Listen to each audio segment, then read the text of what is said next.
चंडीगढ़ में लोकसभा चुनाव समाप्त होने के बाद कांग्रेस ने कुछ अपने ही नेताओं पर बड़ी कार्रवाई की है। माना जा रहा है कि कांग्रेस के इन नेताओं ने चुनाव में कांग्रेस का समर्थन नहीं किया या कांग्रेस के साथ काम नहीं किया, कहीं और जाके काम किया। इसी को लेकर के करीब 5 ऐसे लोग हैं कांग्रेस के बड़े नेता जिनको पार्टी से 6 साल के लिए निलंबित किया गया है, वहीं 5 को ही पद मुक्त किया गया है। यह कांग्रेस में घमासान की बहुत बड़ी खबर है।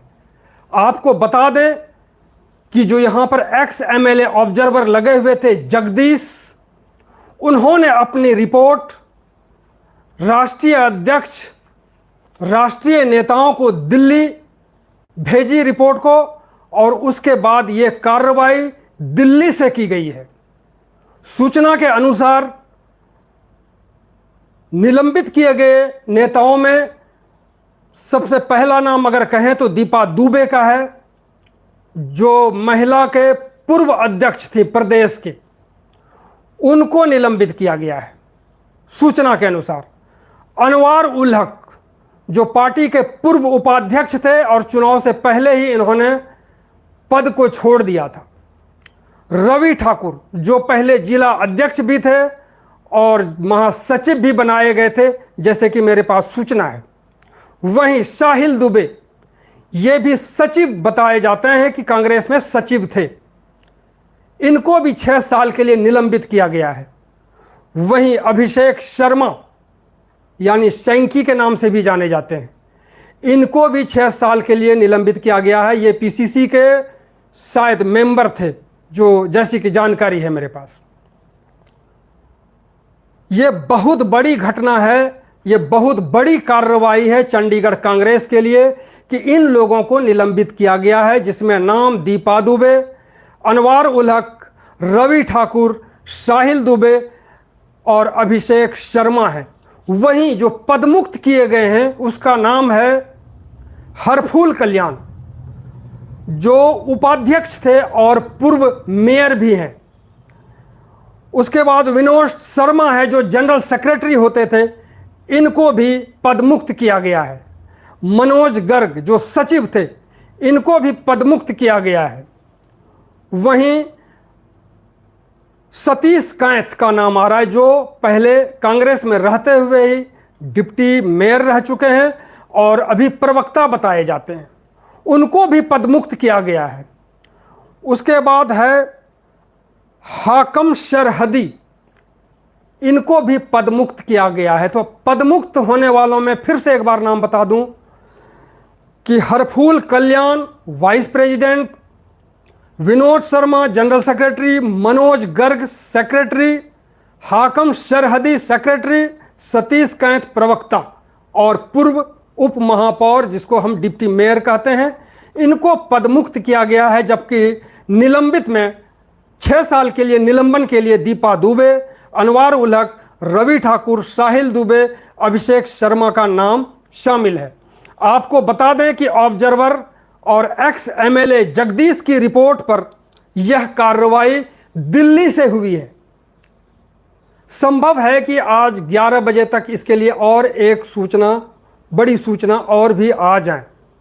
फिलहाल यह ब्रेकिंग खबर है, बहुत बड़ी खबर है, जो रात से ही, पिछले रात से ही ये बातें लगातार चल रही थी, चर्चाएं हो रही थी, लेकिन अभी अभी बताया जा रहा है कि ये कार्रवाई कर दी गई है। आपको फिर से बता दें कि बहुत ही पुख्ता सूत्रों के हवाले से यह खबर मिल रही है कि दीपा दुबे जो महिला की अध्यक्ष थीं और लोकसभा चुनाव से पहले इन्होंने पद को छोड़ दिया था। अनवार उल हक उप प्रधान थे जो चुनाव से पहले इन्होंने छोड़ा था पद को। रवि ठाकुर, साहिल दुबे, अभिषेक शर्मा जो निलंबन में नाम है इनका। पदमुक्त में हरफूल कल्याण जो वाइस प्रेसिडेंट थे, विनोद शर्मा जो जनरल सेक्रेटरी थे, मनोज गर्ग जो सेक्रेटरी थे, हाकम सरहदी ये भी सेक्रेटरी थे और सतीश कैंथ कांग्रेस पार्टी के प्रवक्ता थे। इनको पदमुक्त किया गया है, जो बहुत बड़ी खबर है चंडीगढ़ कांग्रेस के लिए, चंडीगढ़ शहर के लिए भी ये बहुत बड़ी खबर है। अब ये देखने वाली बात होगी कि इनके ऊपर क्या ये कार्रवाई किस लिए हुई है, क्यों हुई है, यह तो 11 बजे तक पता चल सकता है या इसके बाद जानकारी मिल सकती है। और वहीं देखने वाली बात यह भी होगी, क्या ऐसी ही कार्रवाई कोई भाजपा में होने वाली है, क्योंकि भाजपा में भी भीतरघात की सूचना मिल रही है। जिस तरह से चुनाव के बीच में जब वोटिंग चल रही थी, उसमें भी कुछ नेताओं ने अपनी बात कह करके पार्टी को झटका देने की कोशिश की थी। हमें लगता है कि यहाँ भी कुछ ना कुछ कार्रवाई होगी, और नहीं होगी तो क्यों नहीं होगी, ये बहुत बड़ी बात होगी। तो ये थी ब्रेकिंग खबर। इसके साथ ही मैं बता दूं कि कल यानी कि मंगलवार को काउंटिंग शुरू होनी है सेक्टर 26 में। चंडीगढ़ लोकसभा सीट से सिर्फ एक सीट है यहाँ पर। भाजपा से संजय टंडन और कांग्रेस से मनीष तिवारी कैंडिडेट हैं। बहुत ही कांटे की टक्कर है। यह कहा जाना इस बार बहुत मुश्किल है कौन जीतेगा और कौन हारेगा, क्योंकि इस बार चुनाव में बिल्कुल अलग स्थिति थी। बूथ के सामने जहां वोटिंग हो रही थी, उसके आसपास जो टेंट लगाए गए थे, जो कैंप थे भाजपाइयों के या कांग्रेसियों के, वहां पे लोगों की संख्या, मतदाताओं की संख्या जो पर्ची लेने के लिए खड़े होते थे, इस बार नहीं हुए। इसलिए आकलन कर पाना बहुत मुश्किल है। वैसे तो कोई संजय टंडन को आगे बताते हैं, तो कोई सर्वे में मनीष तिवारी को भी आगे बता रहे हैं। तो इस प्रकार से यह आकलन बहुत ही मुश्किल है, कांटे की टक्कर है। इस बीच चुनाव से पहले जिन लोगों ने जो भी किया होगा पार्टी के लिए, उसके ऊपर जो कांग्रेस में कार्रवाई है, यह सबसे बड़ी चर्चा है। आप सभी का बहुत बहुत धन्यवाद CNE न्यूज़ से जुड़े रहने के लिए। धन्यवाद।